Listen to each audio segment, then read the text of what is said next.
Olá, galera, tudo bem? Vamos dar sequência às nossas aulas. Hoje nós vamos falar sobre rede de transporte, tá? Nós vamos falar de maneira geral, né, dos diversos meios de transporte, e aí nós vamos estar focando principalmente dentro do transporte no Brasil, ok? Bom, esse assunto, pessoal, é um assunto que muitas pessoas acham que não é de grande importância ou que isso não é muito cobrado, mas cuidado, tá? Porque o transporte, ele basicamente, ele vai determinar toda essa questão de logística, ele vai determinar o preço final de um produto, né? Então, quando você vai transportar e vender aquele produto ou para o mercado interno ou para o mercado externo, você vai ter que repassar todo o custo que você teve também no transporte. E isso pode basicamente fazer com que o preço médio de um produto de determinada região ou de um país se torne muito mais caro porque você usou um transporte que muitas vezes ele encareceu, né, o produto final, o preço do produto final, ok?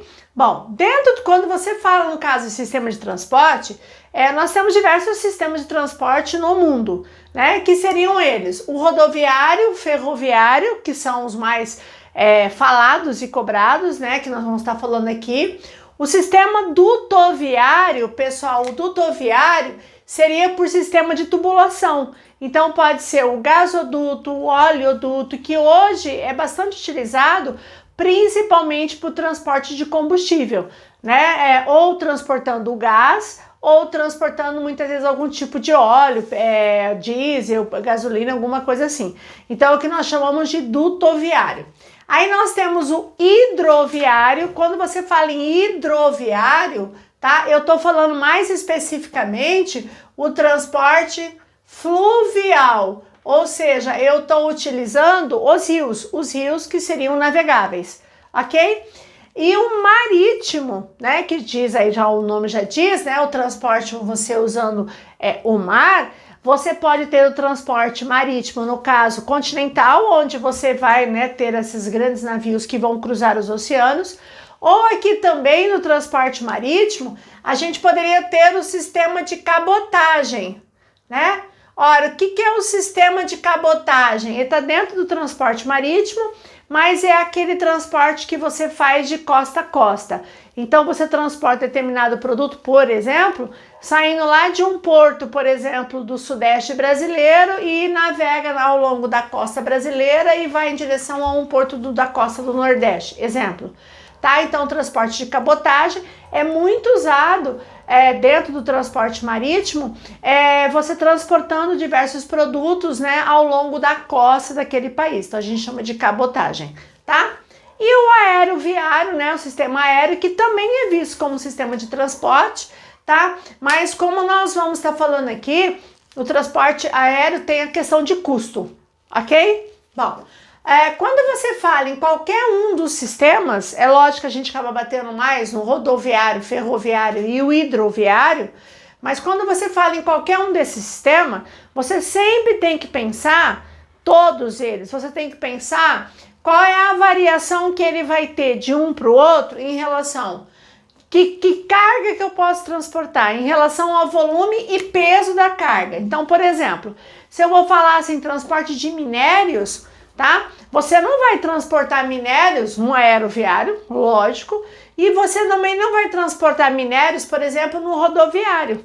Transporte de minérios em rodovias, tá? Encarece muito, né? Tem a questão do peso, da quantidade de carga. Então, por exemplo, eu vou transportar, por exemplo, grandes riquezas minerais. O meio de transporte mais usual é o ferroviário, é o mais usado internamente, ou o hidroviário. E é lógico o marítimo, né, como corredor de exportação, tá? Então você tem que levar em consideração o volume e o peso. É a mesma coisa, por exemplo, se eu for usar, no caso, fluxo aéreo, transporte de carga, que eu coloquei aqui, ó, né? As cargas que são transportadas via aérea são aquelas cargas que geralmente o peso é menor, né? Você tem um peso, no caso, que pode ser transportado dentro daquele avião, certo? E muitas vezes tem o produto, muito depende se é um produto mais ou menos perecível, né? Então o transporte, no caso, por exemplo, toda vez que você vai tentar escolher qual é o meio de transporte, você tem que analisar o volume, o tamanho daquilo que você vai estar transportando e principalmente o peso dessa carga, tá? Bom, é lógico que também vai levar em consideração a velocidade. Então, muitas vezes, você precisa de uma maior rapidez com aquela carga. Então, você vai escolher um determinado sistema porque você tem que, naquele sistema, maior rapidez. Outros pode demorar mais, né? Não ser tão rápido, mas muitas vezes o valor da operação é muito menor, de repente o custo é muito menor, né? Então, mesmo demorando mais, compensa pelo valor, né, de todo o transporte, certo? Tem outros meios também que você tem que levar em consideração todo o custo de instalação. Alguns são assim, tem valores de operação baixo, mas você tem todo um custo para você instalar, todo um investimento, toda uma infraestrutura. Então, toda vez que você pensar no sistema de transporte, você tem que relacionar qual é o principal meio que eu vou usar, né? Isso vai depender, é lógico, da sua necessidade, vai depender do tempo que aquele produto tem que chegar, vai depender do peso, do tamanho da carga e principalmente do custo, tá? Porque o custo, como eu falei inicialmente, é ele que vai ter que ser repassado no preço final do produto, ok? Bom, outra coisa importante que a gente sabe que nesse momento que nós estamos vivendo de globalização, né, desde os anos 90 para cá, que nós estamos num período de toda uma questão, né, de meio técnico, científico e informacional, onde tudo está muito rápido, muito interligado, o fluxo aéreo cresceu muito, muito. É lógico que no momento agora de um Covid, né, de uma pandemia, todo esse fluxo aéreo despencou nos setores que mais está sofrendo, né, porque os passageiros simplesmente desapareceram. Mas esse fluxo aéreo só intensificou, né, com a globalização, tá? Por quê? Porque é um transporte muito rápido, né? Em poucas horas você cruza o oceano, certo? E ele transporta uma grande quantidade de passageiros, que é o mais usual, e algumas cargas, como eu falei para vocês. Quando você fala transporte aéreo, passageiro no Brasil, o aeroporto que você tem que lembrar é o Aeroporto Internacional de Guarulhos. É o mais usado para transporte de carga no Brasil, é o Aeroporto Internacional de Guarulhos. Aí depois você tem Viracopos, no caso, em Campinas, você tem o Aeroporto Internacional no Rio de Janeiro, mas o mais importante em quantidade de carga, em portes de avião, quem conhece o Aeroporto de Guarulhos sabe o que eu tô falando, tá? É o Aeroporto Internacional de Guarulhos. E é o lugar também que você tem um maior fluxo de passageiros, porque como ele é um aeroporto internacional, ele que vai fazer, né, não é o único, mas as grandes ligações de viagens internacionais partindo de São Paulo, ok? Então, o fluxo aéreo cresceu muito, né, cruzando os continentes, né, o fluxo de pessoas se deslocando, né, graças a essa facilidade e, de certa forma, o barateamento das passagens aéreas, né? Porque se você pensar há décadas atrás, viajar de avião era muito mais caro e quase impensável para grande parte da população brasileira, virou uma coisa muito mais comum, não só no Brasil, como no mundo, né? E, consequentemente, ampliou. Vamos ver o que vai acontecer agora após pandemia, porque é um setor que, com certeza, é um dos que mais tem sentido, né? Nesse momento, ok?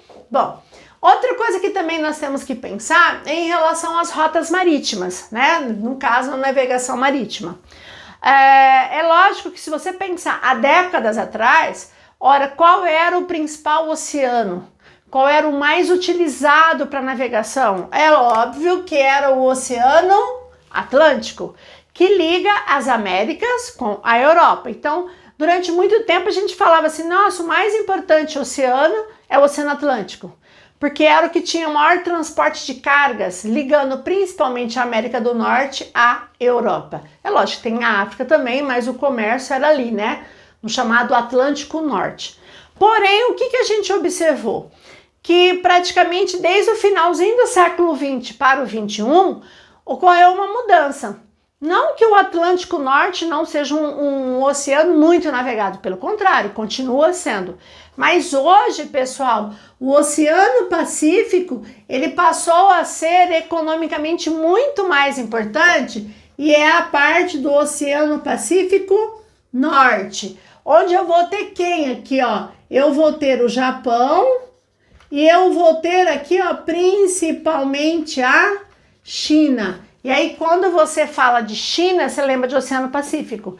Então, o fluxo hoje é muito grande no Pacífico Norte, entre a costa oeste da América, principalmente a costa oeste dos Estados Unidos, e China.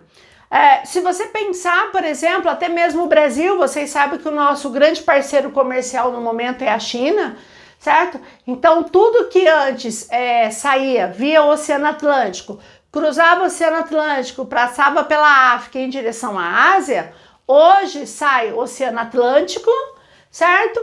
Canal do Panamá, América, Canal do Panamá, e já vai para o Oceano Pacífico, tá? Então, no caso, as rotas marítimas, com a globalização, também teve uma alteração. O Oceano Atlântico, que era o mais importante, o mais navegável, hoje o grande destaque é o Pacífico Norte, ok?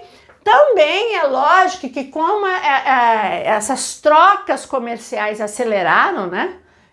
Graças a todo esse momento de globalização e você tem maior exportação, maior comércio entre as nações, também houve toda uma alteração do tipo de navegação marítima. Então hoje você tem navios de grande capacidade de carga, tá?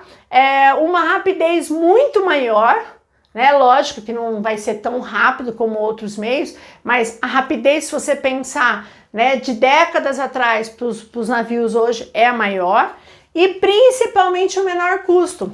Por que eu vou ter um menor custo? Porque eu aumentei a minha capacidade de carga. Então hoje você vê, por exemplo, quando você vai num porto, né? Você vê aquelas embarcações chegando de longe, parece um monte de caixinha de fósforo, né? Tudo empilhadinho, mas são os containers. Hoje se transporta tudo por container, né? Hoje os portos, a grande maioria, funcionam 24 horas, certo? Hoje é tudo automatizado, não tem mais o estivador, aquele cara que ficava carregando o saco lá na cabeça, como antigamente se fazia, né? Hoje vai lá uma máquina lá, pega um container do navio, tira, já coloca em cima de um caminhão pronto para container, e encaixa ali, o caminhão já vai levando toda aquela carga dentro do container, né? Então, como você teve uma alteração na forma de transportar, a capacidade foi alterada, hoje as trocas, né, de produtos via navegação, rotas marítimas têm ampliado muito. E aí o grande destaque é o Oceano Pacífico. Tranquilo?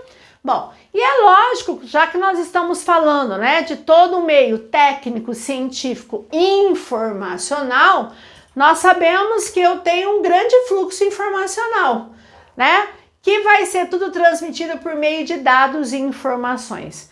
Então hoje muita coisa não se transporta fisicamente, mas se transporta virtualmente falando. Olha aí, olha que é o maior exemplo aqui no virtual, né? Não físico, vocês não tem na aula física, essa aula virtual, né? Então hoje, dentro dessa questão de logística, todo esse fluxo informacional é uma das coisas que mais tem crescido no mundo, né? Muita coisa, eu não preciso mais de uma coisa física, de um deslocamento físico, mas de um deslocamento virtual, né? No caso, por meio de dados e informações, ok? Então, toda essa evolução de rede de transporte e comunicação que ocorreu, né, principalmente pós-década de 90 para cá, é o que caracteriza o mundo globalizado que nós já vimos, né? Por que a globalização é tão marcante agora? Pela rapidez dos meios de comunicação e pela maior rapidez dos meios de transporte. Então, hoje, esse assunto é muito mais importante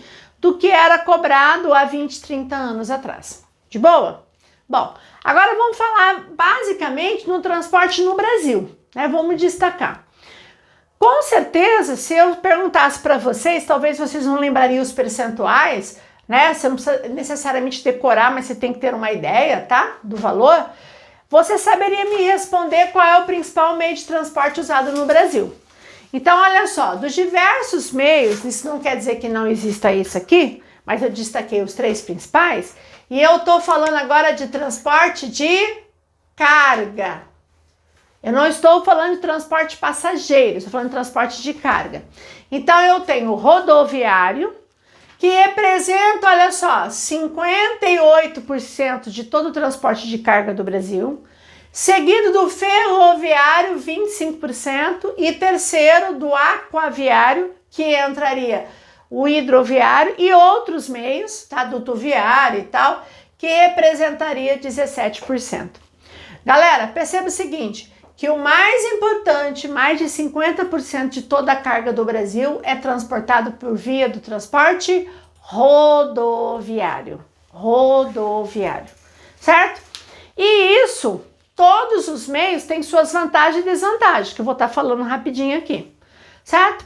Porém, se você comparar o transporte de carga do Brasil com países que têm mesmo dimensões continentais como o Brasil, tipo uma Rússia, uma China, os Estados Unidos, tá? Que você vê países que têm grandes extensões territoriais que nem o Brasil, a gente observa que a maior parte desses países ou prioriza o ferroviário, que é o meio de transporte mais barato, ou existe um equilíbrio maior entre os 3, mas não tão destacado em 58%, quase 60% de rodoviário, certo? Se você pegar países que são menores, países europeus menores, e países que são pobres em recursos energéticos, vocês vão ver também que a prioridade deles é ferroviário e aquaviário, depois o rodoviário. Então, o que a gente sabe?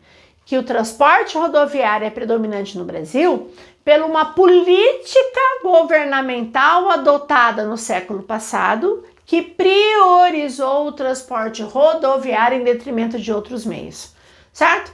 E que nós sabemos a dependência do transporte rodoviário, quem diga aí, quem lembra da última greve dos caminhoneiros, certo? Que nós vimos a dependência que nós temos do transporte por rodovias, certo? Porém, tem as suas vantagens, mas tem um problema muito grande do transporte rodoviário, que é a questão de custo. Dos 3 é o transporte mais caro. E se ele é o transporte mais caro, ele eleva o que nós chamamos de Brasil de custo Brasil. O que é o custo Brasil? É um conjunto de fatores que são colocados, repassados para o preço final do produto, que vai determinar o custo do produto brasileiro. Entra energia, burocracia, mão de obra, transporte, tá? Impostos, entra tudo isso que vai ter que ser repassado para o preço final. Então, o uso do transporte rodoviário, por ele ser um transporte mais caro e muitas vezes ineficiente em vários lugares, eleva o chamado custo Brasil. E aí o nosso produto acaba perdendo no mercado para o mercado externo, porque o nosso produto tem um custo maior do que do concorrente. Ok?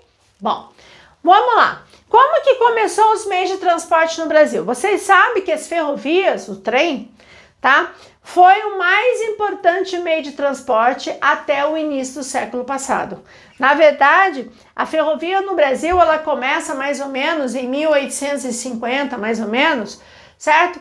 E qual é o grande objetivo da ferrovia no Brasil? Guardem isso. O grande objetivo da ferrovia no Brasil era ligar a área produtora aos portos.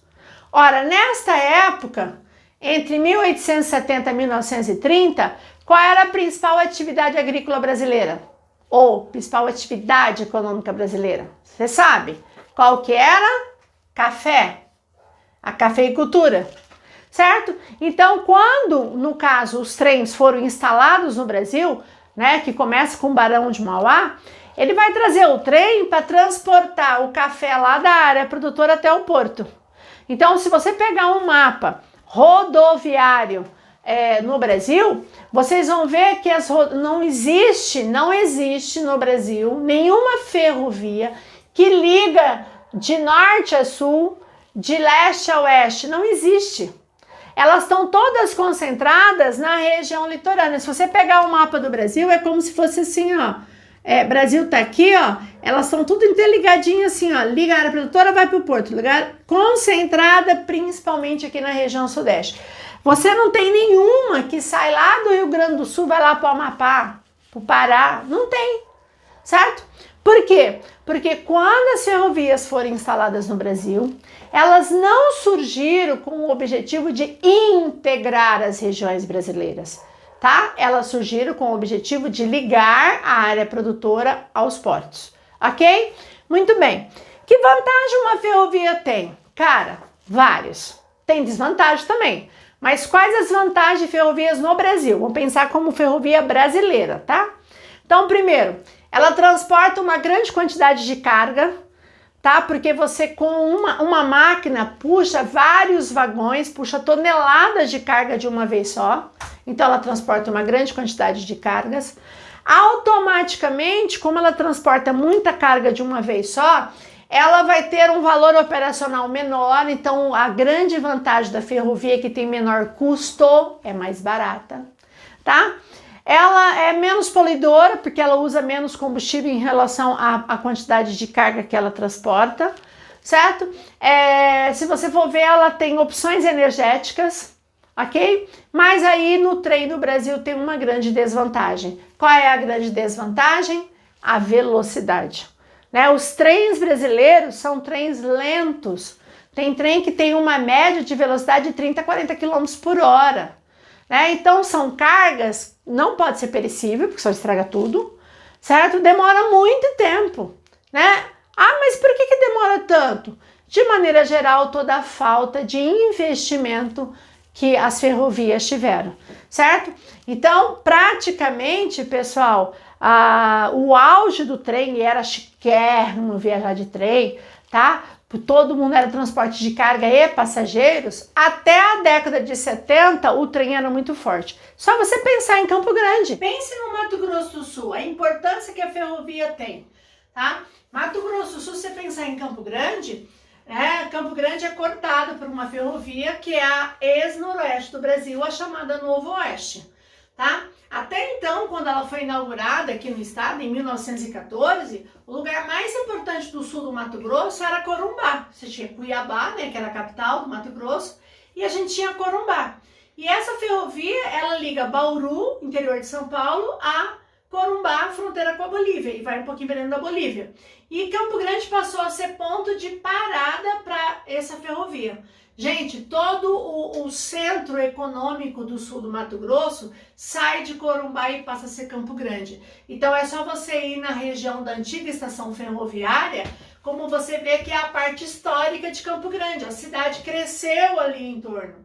É lógico que depois que a ferrovia ela perdeu a sua importância e aquela estação ferroviária foi desativada porque ele tiraram o trilho da região central da cidade, você vê que aquela região meio que parou no tempo, ok? Mas, no caso, o trem passa em Campo Grande ainda? Passa, só que ele passa fora da área, no caso, central da cidade, tá? Então, o que eu tô colocando?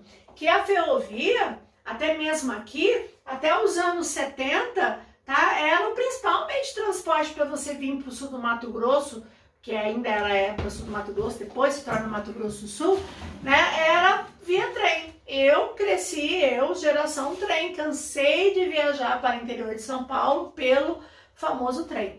Mas era um trem demorado, tinha problema que geralmente estragava no meio, e isso estou falando de transporte passageiro. E a carga, a mesma coisa.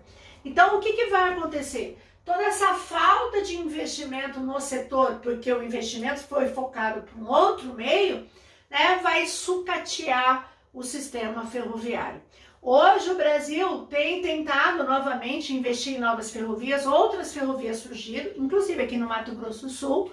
Nós temos uma ferrovia que ela foi criada no final da década de 90, chamada Ferro Norte, que transporta grãos. Ela foi construída para escoar a produção de grãos, da região de Chapadão do Sul, daquela região ali divisa com Goiás e Mato Grosso, via Porto de Santos, certo? Mas, apesar das ferrovias transportarem, por exemplo, hoje muitos grãos, olha só, segundo dados de 2017, 74% de tudo que é transportado nas ferrovias brasileiras se usa minérios. Até mesmo, como eu falei para vocês, né? A questão do peso da carga, o minério é o produto que é mais transportado por ferrovia. Então, quando você vê na região norte, né, nós temos grandes ferrovias que ligam aos corredores de exportação. Então, você tem ferrovia Carajás, que vai ligar a Serra dos Carajás até o porto de Itaqui, no Maranhão. Você tem a estrada de ferro Vitória Minas, que vai ligar o quadrilátero ferrífero ao porto de Vitórias, no Espírito Santo. A gente tem a estrada de ferro Central do Brasil, que liga o quadrilátero até a região da Grande São Paulo e Rio de Janeiro, que vai levar os minérios, e várias outras ferrovias. Aonde que as ferrovias estão mais concentradas? Como eu falei para vocês, nessa região mais próxima ao litoral, justamente porque era a região próxima aos portos, ok? Bom, agora em relação ao sistema de transporte rodoviário. Você sabe que as rodovias, elas começam a ser instaladas no Brasil a partir do momento, já no meados do século, início do século passado, naquelas estradinhas que eram usadas para transporte de carruagens, carroças e tal, começa a ser pavimentada, né? Mas quando eu falo em rodovia realmente, vai começar a marcar no Brasil no governo Juscelino Kubitschek. E aí vocês sabem que o governo JK foi década de 1950, começa em 56, ok?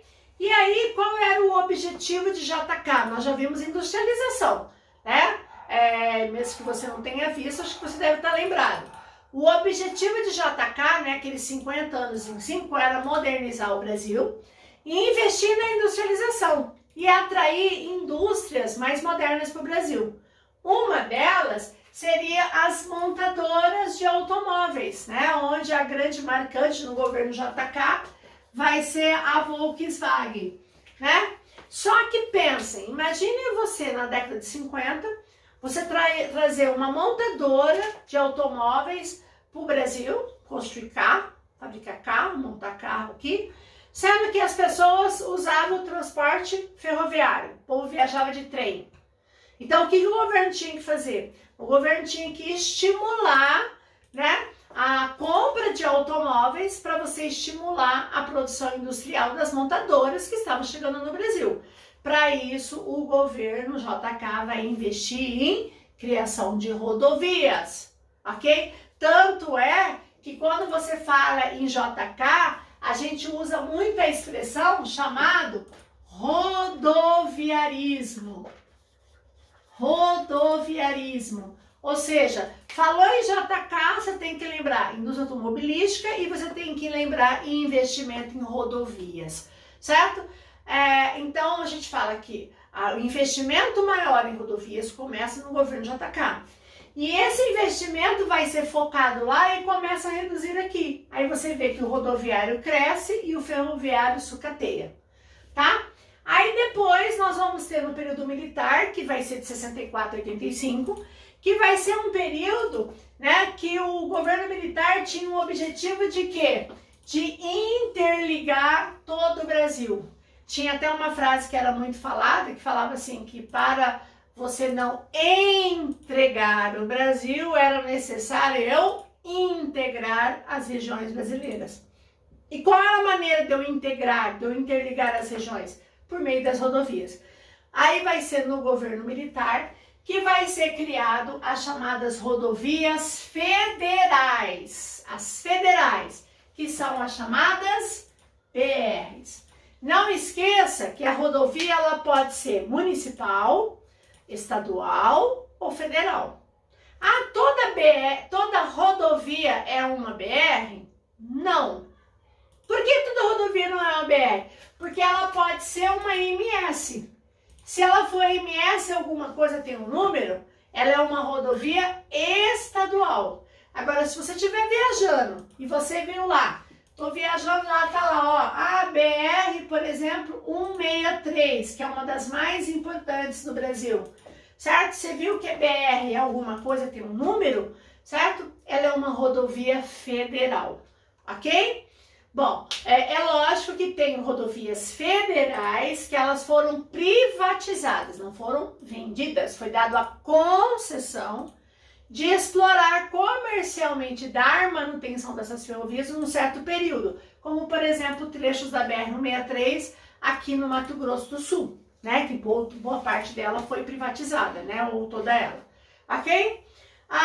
Só como curiosidade, essas rodovias, essa numeração não é de forma aleatória, tá? Ela tem um objetivo, não vai dar pra gente ficar focando aqui, mas se eu fosse pegar aqui no caso, aqui, só para vocês terem uma ideia aqui, deixa eu apagar só um pedacinho aqui do Brasil, ó, só para a gente ter uma ideia.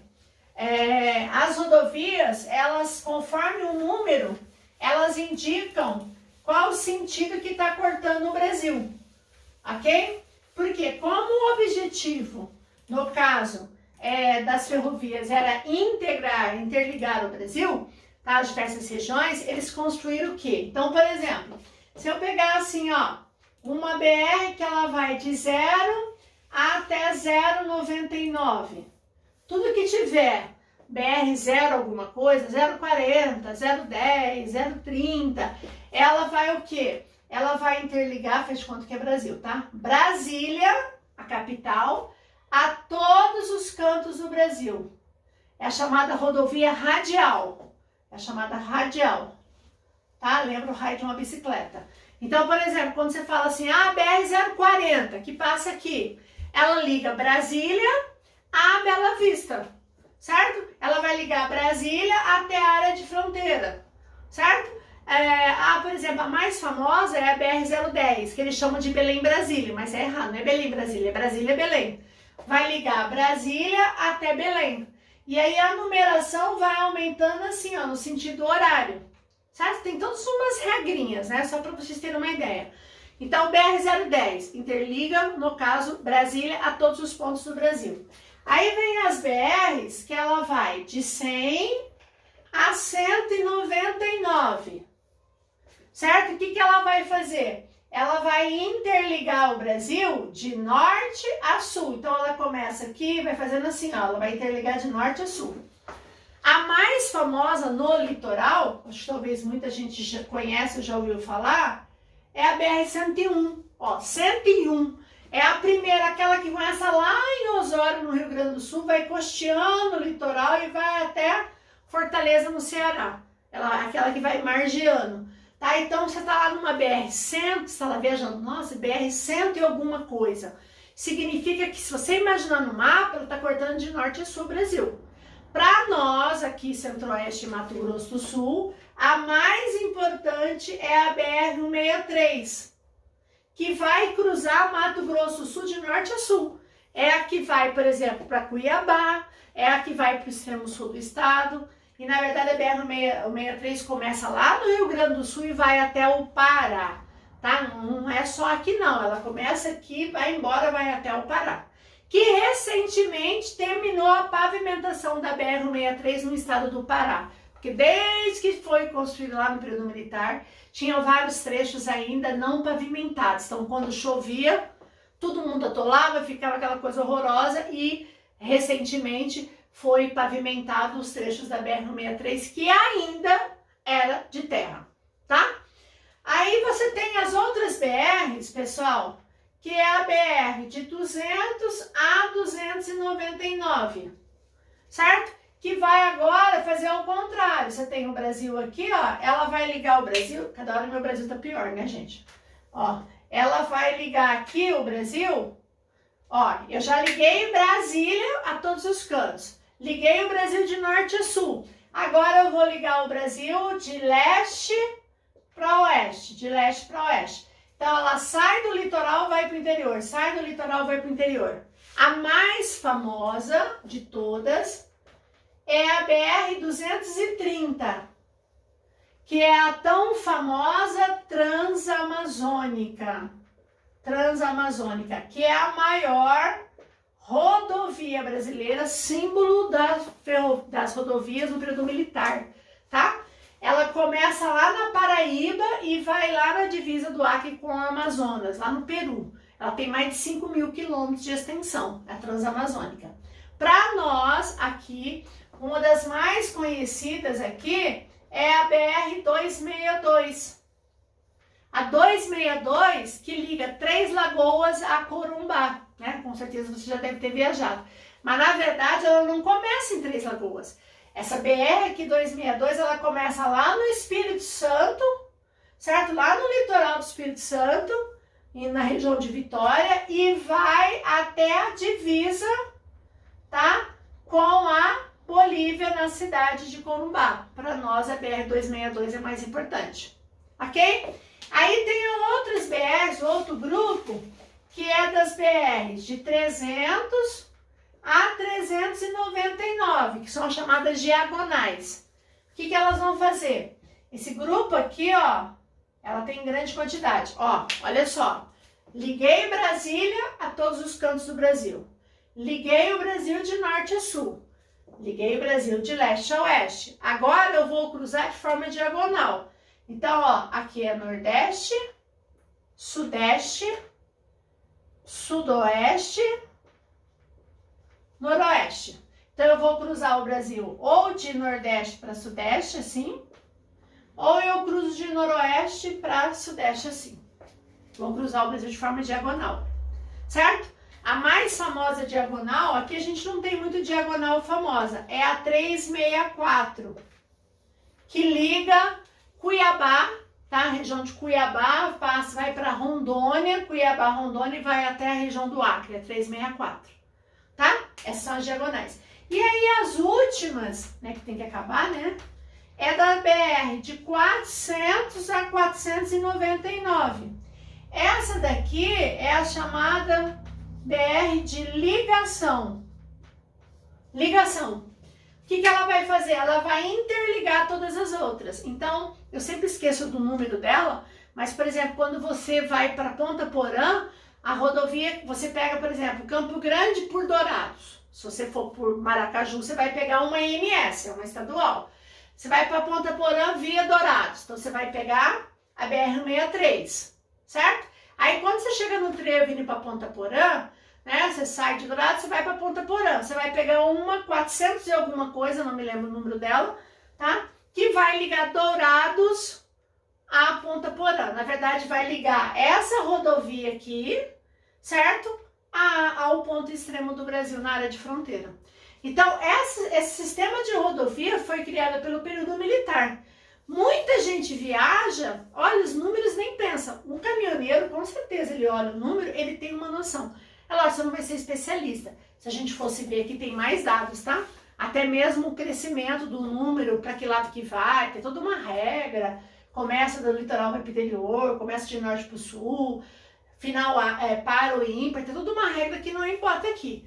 Mas para vocês saberem que toda vez que você está viajando, vê lá uma plaquinha BR alguma coisa, é uma rodovia federal que pode ter sido dada concessão, então você pode ter pedágios que foi privatizada, certo? Mas ela continua sendo federal e aí, dependendo do número, indica para que lado ela vai, ok? Bom, nós, como eu falei para vocês, nós percebemos a dependência que nós temos das rodovias quando teve a greve dos caminhoneiros em maio de 2018. Não sei se vocês se recordam, mas a causa maior foi que estava tendo uma variação muito grande do preço do diesel. Né? O cara pegava uma carga com um determinado frete, né, calculando quanto que ele ia gastar, e no meio do caminho tinha uma alteração do valor. E aí ele não tinha como repassar esse valor para o preço final. E aí os caminhoneiros pararam, e aí nós vimos que praticamente quase 10 dias de paralisação, nós percebemos que a dependência que nós temos, nós tivemos um desabastecimento de vários setores, tá? Porque simplesmente a gente percebeu que o nosso estoque está sobre rodas. Eu falo que o estoque brasileiro está sobre rodas, né? O nosso estoque está na carga dos caminhões, ok? Bom, E aí tem o transporte hidroviário, que seria os rios, né? Aí um detalhe, esqueci de falar um detalhe aqui da rodovia. O rodoviário, ele tem uma série de vantagens em relação ao tempo, ele é mais rápido. Mas por que se fala tão mal? Porque é o que tem o maior custo. Porque eu utilizo diesel. É o que eu tenho o maior custo. É o que maior risco de acidente. Transporta uma menor quantidade de carga, lotou a carga do caminhão, acabou, certo? Você tem uma maior emissão de poluentes pela carga que ele transporta. Então, se você colocar na ponta do lápis, o rodoviário ele é economicamente menos viável do que outros. O hidroviário é muito vantajoso, né? Ele emite pouco poluente porque você transporta toneladas de carga de uma vez, certo? No caso, né? Ele polui menos, ele vai ser mais barato, só que ele tem um problema. Qual é o grande problema? Não é qualquer rio que pode ser usado como hidrovia. Naturalmente, um rio para ser usado como hidrovia, ele tem que ser um rio de planície. Ou ele tem que ter trechos navegáveis. E aí vem o problema. Aonde que nós temos os rios mais favoráveis à navegação? Olha lá, Solimões Amazonas, Madeira Amazonas. Significa que os rios mais favoráveis para a navegação, até mesmo o Rio Paraguai, aqui nosso, tá, está no interior do Brasil, que é onde eu tenho menor necessidade de carga. As regiões mais populosas, as regiões que mais movimentam carga, que seria Sul, Sudeste e Nordeste, tem poucos rios navegáveis. Então, uma desvantagem, não tem como eu trazer o rio para cá. Então, ele acaba sendo, no caso, um setor. Olha só, 17% do transporte, na verdade dá menos, né, porque tem outros aqui, tá? Mas é um transporte que tem crescido bastante. Uma das hidrovias que tem investido muito é do rio Tietê com o Paraná, que pega São Paulo e divisa aqui com o Mato Grosso do Sul, ok? Bom, e aí quando você fala nesse transporte, né, nós temos os chamados corredores de exportação. O que é o corredor de exportação? São aqueles portos que tem todo um sistema de logística, certo? Para chegar até o porto. Detalhe importante, antes que eu me esqueça. Na verdade, você não tem que usar um transporte, você deveria usar vários meios. É o que a gente chama de intermodal. O que é o intermodal? Eu usar várias modalidades. Então, por exemplo, eu uso o transporte rodoviário, por exemplo, até eu chegar numa ferrovia, daquela ferrovia eu transporto ali e vai até o porto. Ou muitas vezes eu uso, por exemplo, o transporte rodoviário, levo até uma hidrovia, de lá eu continuo viagem. Ou seja, você utiliza vários modos intermodais, certo? Que infelizmente no Brasil ainda é muito pouco, ok? Quais são os principais corredores de exportação, os principais portos? Quando eu falo região norte, o principal é Belém, no estado do Pará, é o principal corredor de exportação. Na região nordeste, nós temos 3 grandes corredores de exportação. Nós temos a região do porto de Itaqui, que fica no Maranhão, que é onde saem todos os minérios da Serra dos Carajás, do Pará. Nós temos um porto chamado Porto de Suape,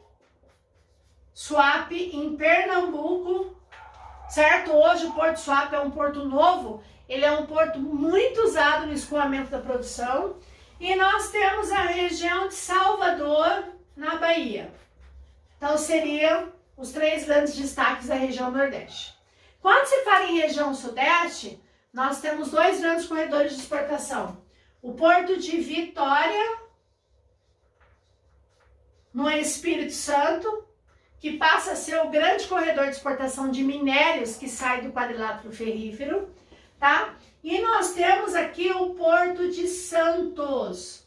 O Porto de Santos é o maior porto da América Latina. É o porto de maior corredor de exportação e de importação. É o que mais tem movimentação de carga no Brasil e na América Latina. E no sul, eu tenho 2 destaques. O Porto de Paranaguá, que fica no estado do Paranaguá, no Paraná, que é corredor de grãos, exportação de grãos. Você pode ver que grande parte dos caminhões vão tudo em direção ao Paraná. E também nós temos o Porto do Rio Grande, Rio Grande, que fica no extremo sul do Rio Grande do Sul, tá? Como corredor de exportação. Ok? Então aqui a gente deu uma geral sobre meio de transporte de maneira geral aí do Brasil e a gente finaliza aqui, tá? Espero que tenha sido prático para vocês e a gente se vê na próxima aula. Um beijo, tchau, tchau!